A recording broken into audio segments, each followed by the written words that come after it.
vem a ser a curva ABC?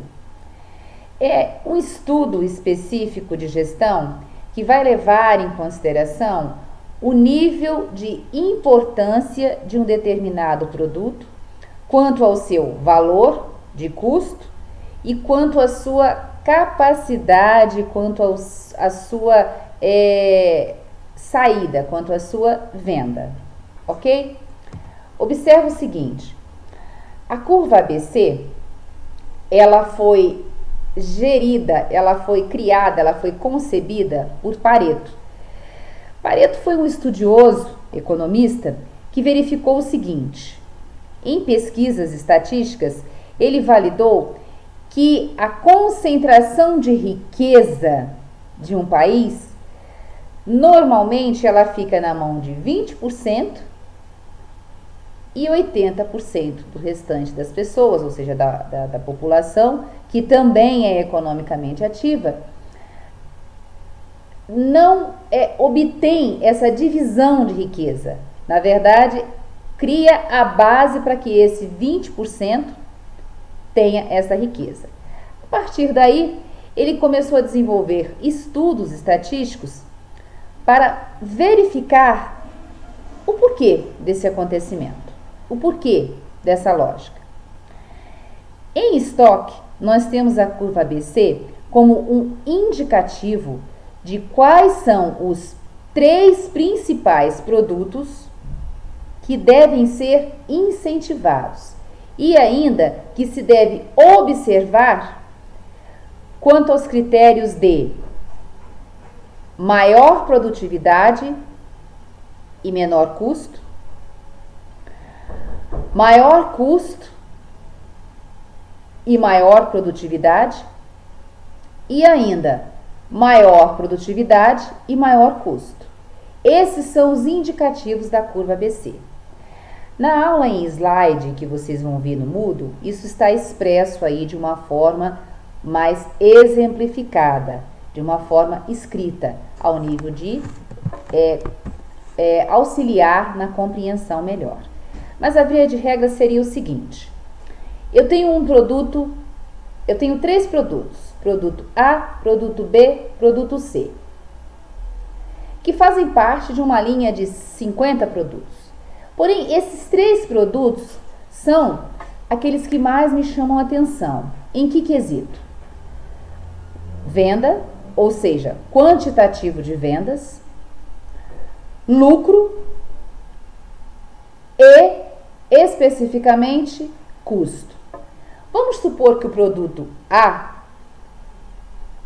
eu consiga produzir 100 unidades com o valor de R$1 a unidade. Eu estou falando de custos. Veja bem que a curva ABC é aplicada a custos, não a precificação final. Eu produzindo 100 unidades a R$1, o custo que eu tive para a produção foi de R$100. E aí eu vou incluir as minhas despesas e o meu lucro para gerar o valor final. O segundo produto, eu também produzi 100 unidades. Porém, o valor foi R$2 de custo. Por consequência, o meu custo final aí já foi o quê? De R$200. Eu produzi a mesma quantidade, porém o valor foi maior de produção. E o meu terceiro produto, que também foram 100 unidades, eu produzi a R$3 a unidade. O meu custo foi lá para cima. R$300, então, foi o meu custo total. Certo?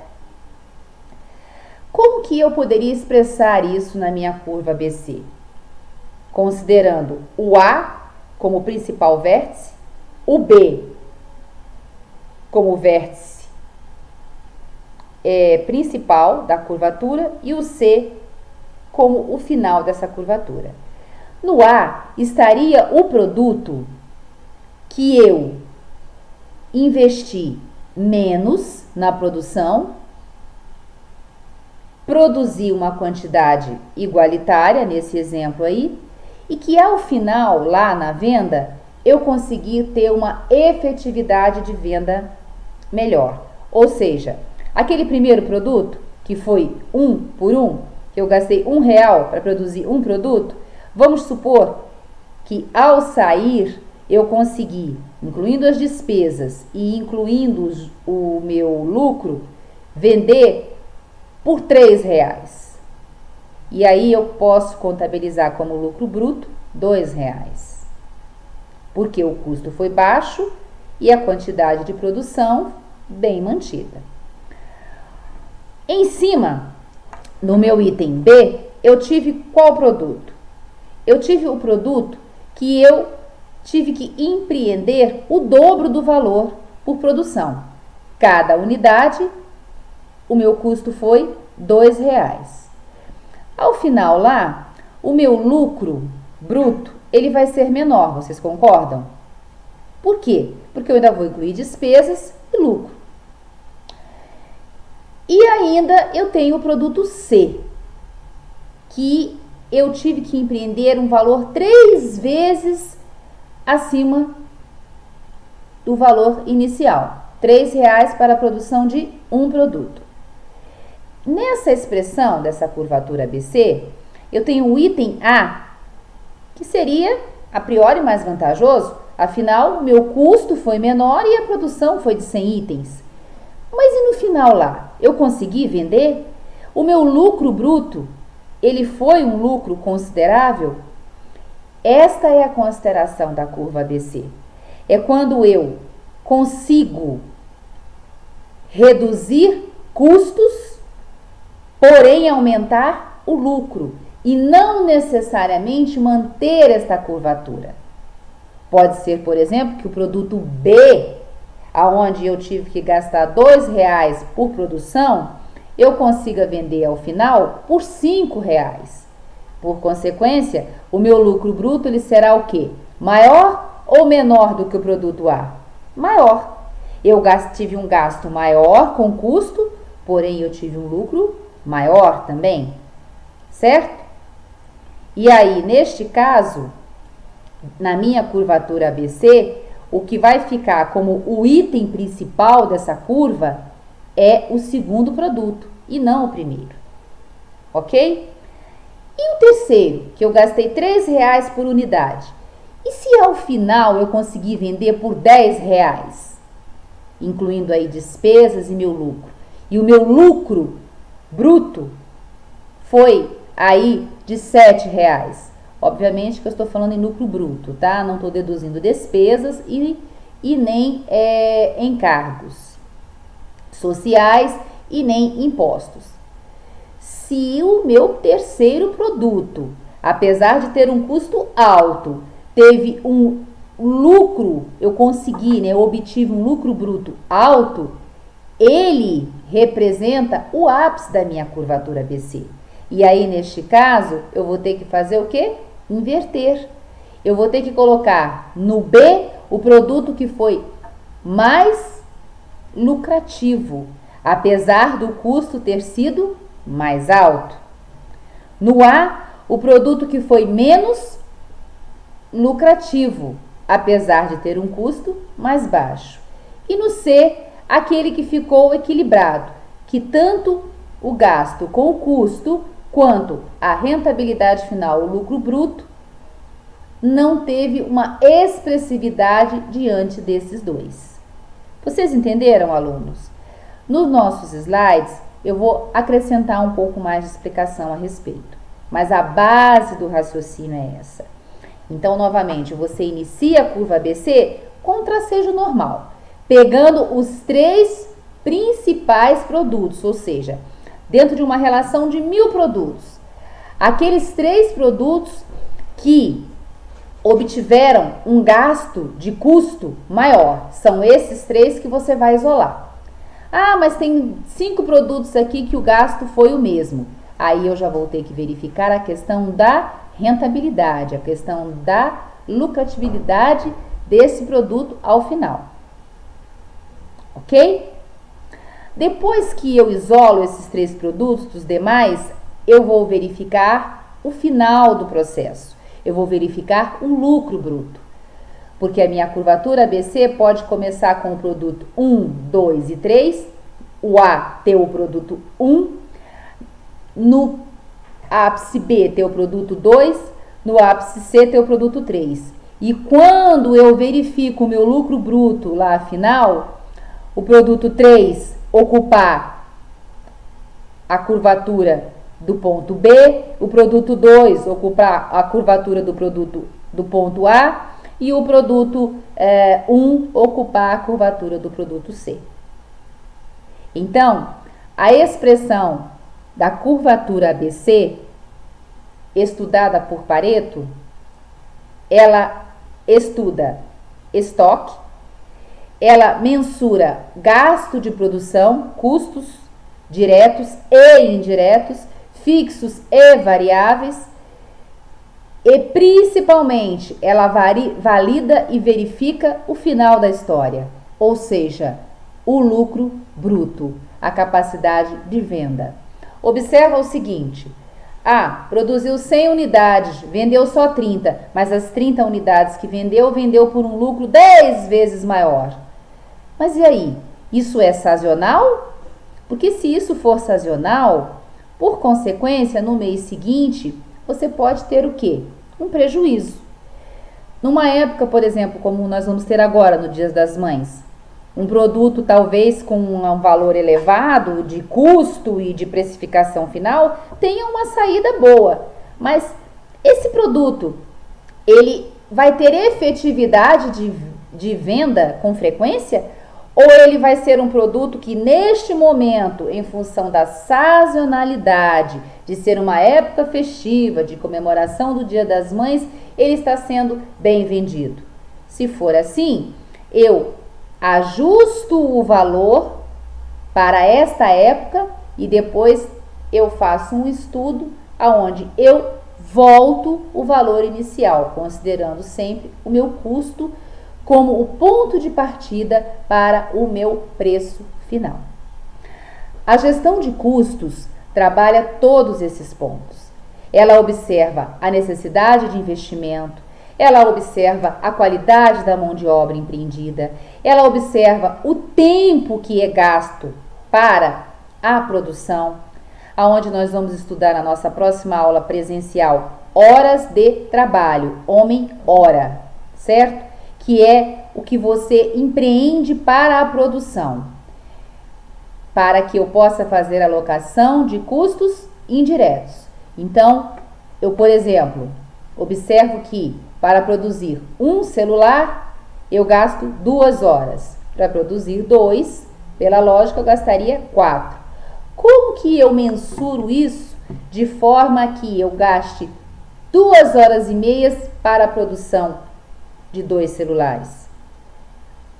Eu desenvolvo então um estudo para verificar se eu devo alocar mais mão de obra ou customizar maquinários, tecnologia, de forma que o meu gasto efetivo com a mão de obra na produção do meu produto final, ele seja menor. Aquela historinha, fazer mais por menos. Ok, aluno? Outro exemplo de curvatura ABC, de Pareto. Na prestação de serviço, nós observamos que, por exemplo, um salão de beleza. Vamos dizer aí que um salão de beleza, ele tenha 3 prestações de serviço. Ele tenha corte de cabelo, salão de beleza feminino, né? Corte de cabelo, escova e tintura. E aí, o proprietário observa que a clientela que vai em busca dessa prestação de serviço, ela utiliza mais o item corte de cabelo. E que em segundo lugar está escova e em terceiro a tintura. O que ele deve fazer de imediato, na sua opinião? Aumentar o valor do corte do cabelo para que desta forma ele tenha um lucro bruto maior? Se ele aumentar o valor do corte de cabelo e diminuir a clientela, porque o valor está fora de mercado, isso teve efetividade? Não. Ele então traça esses 3 serviços, aí vamos à nossa curva ABC, e verifica o seguinte: qual é o custo que ele tem para cortar o cabelo? A tesoura e o profissional capacitado. E o ganho efetivo com isso? Vamos supor que o corte de cabelo seja R$30. O custo operacional que ele teve quanto ao corte de cabelo permitiu para ele uma rentabilidade muito boa. Então, vale a pena que ele mantenha este serviço no topo da minha curvatura ABC. E quanto à tintura? Ele vai gastar material, ele vai necessitar aí de um tempo maior, porque um corte de cabelo ele gasta o quê? 10, 15 minutos? A tintura não. Ele vai aplicar, ele vai ter que verificar a coloração, o tom e etc. Nós que somos mulheres sabemos muito bem como é isso, né não? Então, o que vai ser mais dispendioso? Em que ele vai ter que influenciar e ter um gasto, um custo maior? No corte de cabelo ou na tintura? Na tintura, porque além da mão de obra, ele ainda vai ter um gasto de tempo maior e ainda matéria-prima. Como é que esse produto vai ficar? Ah, mas a tintura ele cobra R$100 e o corte ele cobra 20. Mas no quantitativo, ele faz 5 cortes por dia. Ele lucra R$100. Lucro bruto, ok? E a tintura? Em função do tempo e da demora, ele faz 3. Ah, ele lucrou 150, mas daí ele tem que tirar o gasto de material e o tempo. Como é que ficaria esse produto? No ápice da curvatura ABC? Lógico que não. Porque o que foi empreendido de custo para a produção desse serviço, para a prestação desse serviço, foi muito maior do que para o corte. Ok, aluno? E a escova? Aí então nem se fale. Ele gasta em média meia hora para fazer uma escova, cobra R$30, porém ele teve o gasto de luz e do equipamento lá, do maquinário. Eu poderia identificar então nessa curvatura ABC que no item B vai ficar o corte de cabelo. Por quê? Apesar do custo que foi empreendido e apesar do valor que é menor, ao final, a quantidade de prestação de serviço que vai ser possível com esse corte de cabelo, o lucro final vai ser maior, porque o custo é menor. E em relação à tintura e à escova, eu vou colocar lá no item A escova. Porque eu tive o gasto de luz e do equipamento. E no item C, a tintura, porque eu tive o gasto de tempo e da matéria-prima. Obviamente, aí numa consideração assim, bem suave, porque eu vou ter que mensurar isso por escrito. Qual é o gasto dessa tintura, do preparo, do tempo. E na escova, eu vou ter que considerar o quê? O índice de depreciação do secador de cabelo. Dependendo, eu vou ter que inverter. E a escova ficar no item A e a coloração no item C. Deu para você entender, aluno, o que significa essa curvatura ABC? Ela é de suma importância no nosso estudo de custos. Maiores detalhamentos, como eu disse a vocês, vão estar na aula em slides que eu estou postando. Muito obrigada, eu espero ter aí esclarecido um pouco mais a vocês sobre custos e nos vemos na nossa próxima aula.